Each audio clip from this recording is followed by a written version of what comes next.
All right, welcome everyone back. Hope you enjoyed a refreshing morning tea. I'm Alison. I'm also work with the Southern Cross Postgraduate Association. After a very successful first session, here we are back for our next session. So our first speaker is Natalie Gardam from the Faculty of Education. And she's going to tell us all about VET Voices of Success, Aboriginal and Torres Strait Islander student experiences. Thank you, Natalie. Thanks, Alison. So I'd like to acknowledge the Aboriginal and Torres Strait Islander peoples as the traditional custodians of the lands, rivers and seas. I'm privileged to work and conduct the research on the lands of the Darug people in New South Wales. I acknowledge and pay respects to elders past, present and emerging of all nations. So my professional interest as an experienced VET educator and leader at TAPE New South Wales draws on observations over many years concerning the relatively poorer completion rates of Aboriginal and Torres Strait Islander students. Addressing this has evolved as a priority in the workplace and thus the motivation of my research interest in this context. My story is I'm a novice researcher engaged in a professional Doctor of Education program at Southern Cross University. I want to acknowledge my position as a non-Indigenous female researcher. I'm an outsider to the Aboriginal and Torres Strait Islander community and yet an insider to VET. Through my leadership position, I have an opportunity to focus on implementing recommendations that have strong potential to lead to success for Aboriginal and Torres Strait Islander students.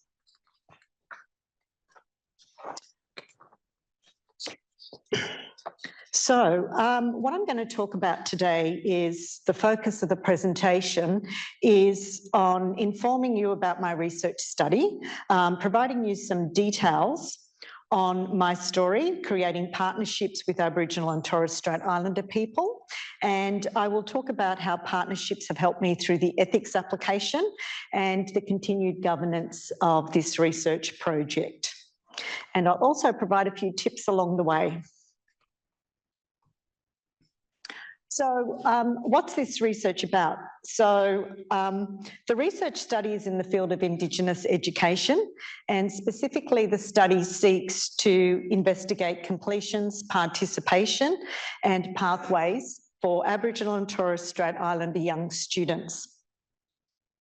VET plays an essential role in addressing Aboriginal and Torres Strait Islander people's health, education and employment inequalities, which potentially will impact on their life chances. So completion rates in VET for Aboriginal and Torres Strait Islander students are concerning as they are low when we compare them with non-Indigenous students. Now, there's been many policy reforms over many years which have played a significant part in increasing participation for Aboriginal and Torres Strait Islander students in VET.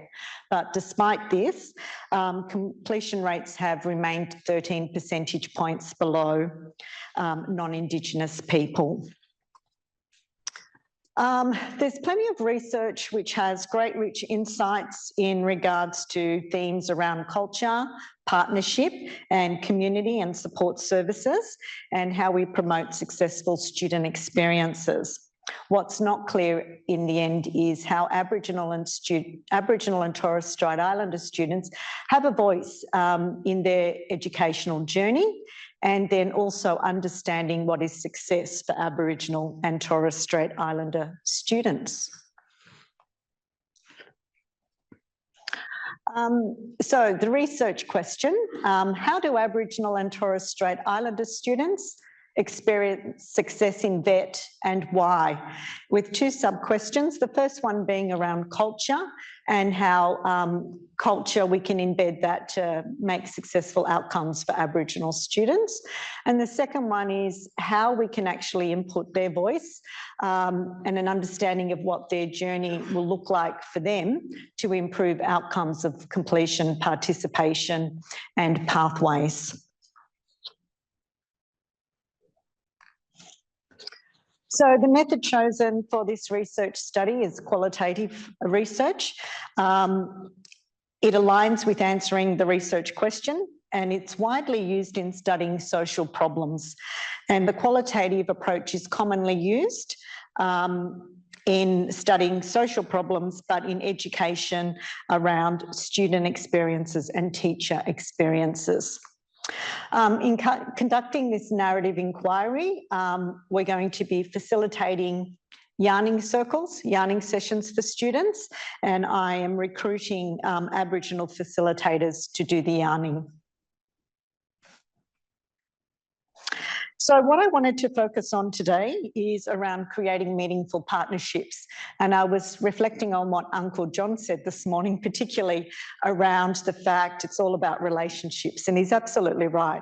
You have to form those relationships before you even get to that point of creating a partnership with Aboriginal people and community. So my research has taken a two-phased approach. And accordingly, I did ethics was sought through 2 stages. So in phase 1, ethics was approved in April last year, and I conducted that through to May through to June. Phase 1's purpose was to actually create and consult with an Aboriginal advisory group to ensure that we co-designed the research together and that it met community needs and was culturally safe, sensitive and respectful. The Aboriginal Advisory Group was an excellent reference for me when questions came up through the ethics application in phase 2 to conduct the research. So establishing this group and forming relationships with this group meant a meaningful partnership was formed for this research. So in regards to the partnership that was formed, the Aboriginal Advisory Group members contained a senior manager, Aboriginal engagement, an Aboriginal teacher, skills team education excellence specialist, and the team leader for Aboriginal student support.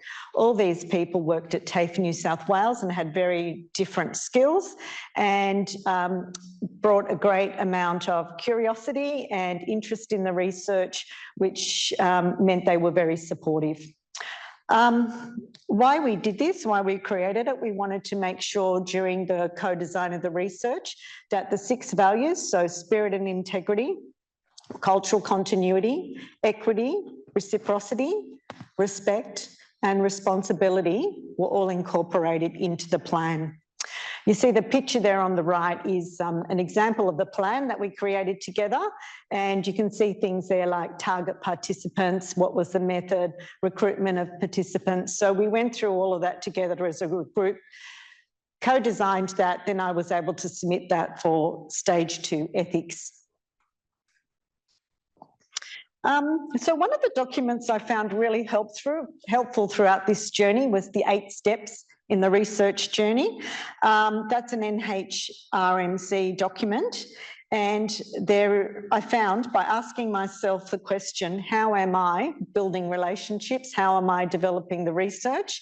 Really helped me to really understand and nut out what I really needed during this process. So step 1 was building relationships. So I've been engaging with local Aboriginal and Torres Strait Islander community since the very early stages of this research. So for years now, because I'm at 3.5 years through this journey. My tip here is to do small engagements regularly. They provide a foundation for further connections. And what I mean by that, it's simple little things like going to NAIDOC ceremonies, going to yarning circle openings, going to Sorry Day dinners, all those little things that you do, talking to an elder, saying, let's go have a coffee, all those little things you do throughout your research creates those relationships, and you hear their story, they hear your story, so then they trust you more. Number 2 was developing the research idea. So the research study has been co-designed through the 3 meetings with the Aboriginal Advisory Group, and this area of research is a concern for that group. They're supportive of the research study, and as these challenges have existed at TAFE for some time. New strategies are needed to have impact to improve the completions, participation and pathways. So my tip here is gain feedback on the research from stakeholders. So not only did I gain feedback from that Aboriginal advisory group, but I have taken the opportunity to do presentations over the last few years. I've done praxis before when it was at COVID. I've presented at an Aboriginal conference called Bangalamana, and I've also been to the RAISE Symposium. So being able to connect with other people, share your research and get feedback is an important aspect. So step 3 is developing the project and seeking agreement. I've already talked about the Aboriginal Advisory Group and how important they have been. So my tip here is to also gain community support for the research. And the fact that I built relationships early on, when I went through ethics, I was able to call up people and say, I need a support letter. So because I'd been meeting with a Darug elder from Murrumbidgee, they were very happy to give a letter of support from the community. I provided them information about the research, and from that, it really helped. Also, the Aboriginal Senior Leadership Group at TAFE, they also provided a support letter. And then also the Aboriginal Advisory Group provided a support letter too. So those things really help. If you start connecting early on, build it up. When you need something, you're able to ask for it. Step 4 is data collection. So it's really important to sell your research and pivot is my tip there. So in phase 1, when I worked with the advisory group to design the data collection methods and participant information sheets and make sure all the forms met ATSIT's guidelines, that seemed well on paper, but when we got into data collection, I had some challenges of recruiting Aboriginal students. They would say that they would come and meet with me to listen about the research at the information session. I'd turn up, but I wouldn't get any students, even though they said they would come. So we had to flip that a little bit, and we went to some online sessions, and that helped. I would get 1 to 2 people turning up, but now I am struggling to actually get them to turn up to actually do the facilitated yarning session. So I'm working with the group on that continued data collection and being able to pivot and change for what's required in community. Number 5, analysing the data and making sense of the findings. So it is going to be a thematic analysis, and I will be sharing the recommendations and the findings with the Aboriginal Advisory Group and also with the student participants, so they can review it and reflect on it and make sure it represents what their views were, and get that feedback and then adjust where I need to. Step 6 is report writing. With that, again, I'll work with the advisory group. We'll look at co-authoring some things together and also doing some presentations together. We're planning on something later in the year. And then step 7, sharing and translating the results into action. So, you know, my role is going to be advocate for change at TAFE New South Wales. So as a senior leader there, and with my colleagues who are from the Aboriginal Advisory Group, once this research is done, it's going to be really important for me to get out there, talk about the research, talk about the findings, and see how I can actually make some of those things happen at TAFE. Thank you. Who's doing the 1 minute? Sorry, somebody said 1 minute, was that right? Oh, to go. Thank you. Okay, and learning from experience. So embrace all opportunities for cultural experiences and get feedback. There's an example of the letters, some of the words from the community support letters I received, as I talked about earlier. I won't go through those, but you can see it's very positive about the research, which really helped me get through ethics. Continued governance for the project is the Aboriginal Advisory Group have continued to stay on. I've got an Aboriginal co-supervisor, and I have 2 other supervisors who have research experience with Aboriginal communities. So I'm very lucky to have that support. And just in summary,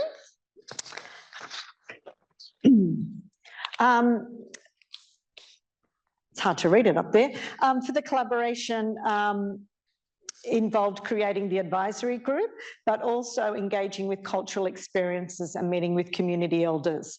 The first Aboriginal person that I spoke to about the research and the Aboriginal advisory group, they wanted in straight away, and they were able to provide me more members who would like to join, which is great to get their support. When I needed help in regards to asking to do other things, they would always, like for facilitators, the Aboriginal Advisory Group always connect me and introduce me to people who can support me. So finally, I suppose I'm just mentoring and helping the Aboriginal people who are supporting me and coming along this journey with me, because I feel that they've been very generous with their time and the support of the research. So thank you.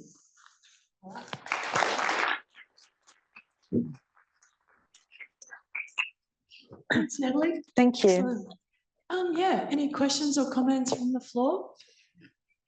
I guess education's important. On that. No, that was brilliant. I really appreciated how you stepped us through. Really helpful. So thank you. And yeah, so it was really good. Thank you so much. Made me very nervous for my presentation. Thanks, Gina. Yeah. Anyone else? Back. Oh. Did you take the mic for recording? Yeah, I love that. Thank you. I was just curious about the co-design process. Yes. You could explain a little more. Like, did you find it took a lot of time, and how did you kind of make that happen? You know, yeah, that's a really good question. So once I had the Aboriginal Advisory Group, I sort of organised 3 meetings with them of around 2 hours each, and we sat down together as a group. And obviously I had a framework and information that I started with, and then that's what I consulted with them. So when we talked about things like what should the student participants be? Who should they be? So what areas, what campuses? So they brought data along to show where Aboriginal students were in each of our 23 campuses. And so we picked 3 campuses from their help. Sorry, did you use students in the co-design? No, only Aboriginal and Torres Strait Islander staff members, so who worked at TAFE New South Wales and who worked with Aboriginal students. So was there a reason why you didn't include the students in the co-design? Yeah, that's I have a project of my own that's coming up, but yeah, that's a really interesting question. Maybe it would have been harder even in ethics to get through. It took me a year to get through ethics as it was. So yeah, no, that just didn't come up in the design and never in my thought process, can I say? But I do like that idea. Yeah, thank you. Questions up there? Thank you. Thanks so much, Natalie. And I think this has been raised today by David's presentation as well, this idea of a 2-phase process with a community group, in your case, Aboriginal and Torres Strait Islander community group. And I just think it's not something I considered in my research design, in my PhD. It's often a really individual journey. You're working with your supervisors and until you get, for a lot of us, until you get to data collection, and then you start to get out into community. And I just wanted to say how I really appreciate that approach. And if I was to travel back in time, even though I wasn't working specifically with Aboriginal and Torres Strait Islander peoples, I was working with teachers. And I think that the research design of my project could have been elevated and perhaps saved some problems later on by having a co-design with the community of people that you're working with. So thank you. And I think it's something that we should be considering more closely. It was a good process, Katie. At first when my supervisor suggested, I was a bit, oh my gosh, it's going to take me forever. But it actually helps. And by working early on in that process does make the research better in the end. So yeah, it was well worth it. Thank you. Awesome comments there. Thank you so much. Well done, Natalie. Thank you.